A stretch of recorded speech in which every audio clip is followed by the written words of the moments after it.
গণশক্তি ডিজিটালে স্বাগত। আমাদের সঙ্গে এই মুহূর্তে রয়েছেন এসএফআই এর রাজ্য সম্পাদক দেবাঞ্জন দে। আমরা দেখলাম যে কালকে বা পরশুদিন বলা ভালো যে নরেন্দ্রপুর রামকৃষ্ণ মিশন স্কুলে একটি ঘটনা ঘটলো, যে সেখানে গরম চা খেয়ে একজন ছাত্রের মৃত্যু হলো। এই অস্বাভাবিক ঘটনা কি বলবো? দেখো, এক নম্বর হচ্ছে যে এটা স্পষ্টত যে এই ঘটনার ক্ষেত্রে একটা রহস্যজনক মৃত্যু ঘটেছে, কিন্তু এর মধ্যে কর্তৃপক্ষের একাধিক গাফিলতির কথা সেই ইনস্টিটিউশনের ছাত্রছাত্রীরা তারা বলছে, তারা সরব হয়েছে।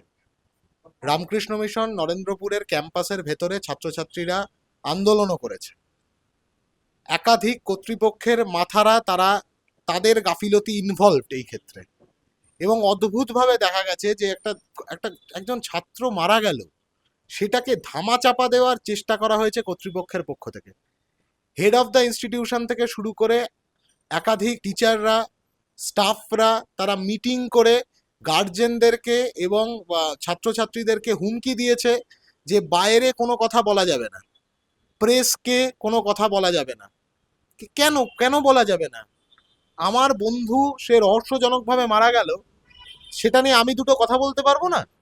রামকৃষ্ণ মিশনের মতন একটি ইনস্টিটিউশন, যে ইনস্টিটিউশন যুগ যুগ ধরে পশ্চিমবাংলার মেধা তৈরি করেছে, সেই ইনস্টিটিউশনের মধ্যে এই ধরনের ঘটনা খুবই দুর্ভাগ্যজনক।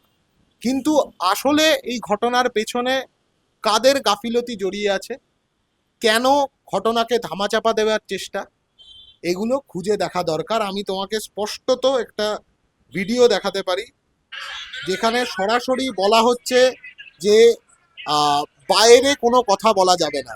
এই স্টেজের ওপরে এখানে ছাত্রছাত্রী এবং অভিভাবকরা আছে, তাদেরকে ডেকে সরাসরি হুমকি দেওয়া হচ্ছে যে বাইরে কোনো কথা বলা যাবে না।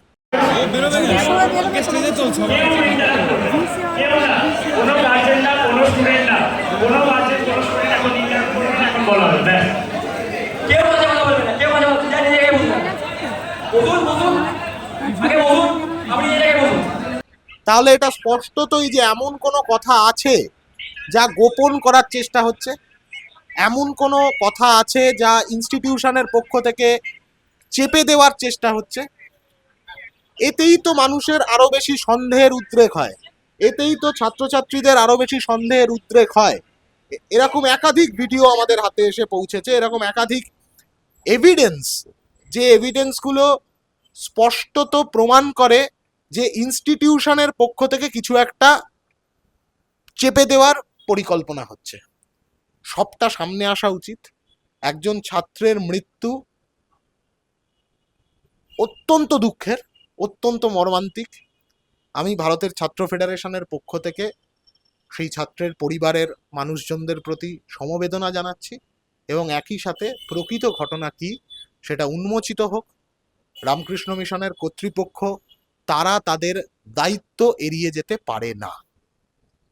আমরা দেখলাম যে এই ঘটনার পরিপ্রেক্ষিতে তার যে দীপ্তাংশুর যে সহপাঠী ছিল, তা যখন সে জানায় একজন মানে অশিক মানে কর্মীকে, অশিক্ষাজনিত কোনো একজন কর্মীকে, শিক্ষার সঙ্গে যুক্ত নন যিনি, তাকে তখন বলা হয় যে প্রার্থনা রয়েছে, সেই কারণে এই মুহূর্তে এই ধরনের বিষয়কে পরে দেখা হবে।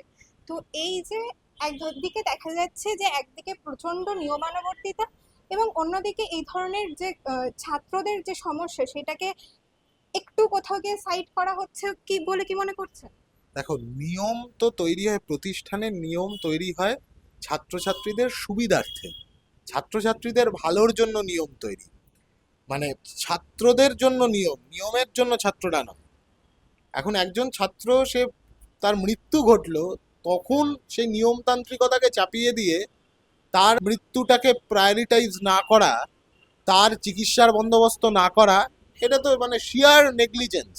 তো স্পষ্টতই যে ইনস্টিটিউশনাল নেগলিজেন্স, এবং সেই ইনস্টিটিউশনাল নেগলিজেন্স ধামাচাপা দেওয়ার জন্য আবার নতুন করে ছাত্রছাত্রী, অভিভাবক তাদেরকে কার্যত হুমকির সুরে তারা যাতে কোথাও কোনো কথা না বলে, তারা যাতে স্পিকটি নট হয়ে থাকে, তারা যাতে মুখ বন্ধ রাখে, এই বন্দোবস্ত, এই ধরনের, এইটা রামকৃষ্ণ মিশনের সামগ্রিক যে সংস্কৃতি, রামকৃষ্ণ মিশনের যে পথ চলা, সেই পথ চলার সাথে এই ধরনের ঘটনা যায় না।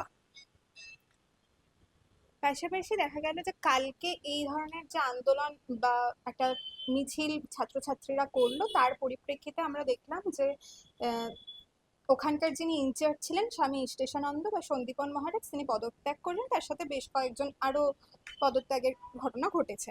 এইটাকে কিভাবে দেখছেন? না, আমি বলছি তার মানে তো কোনো একটা কারণে পদত্যাগ করেছে। তার মানে তো তারা কার্যত মেনে নিচ্ছে যে এর মধ্যে ইনস্টিটিউশনাল নেগলিজেন্স আছে।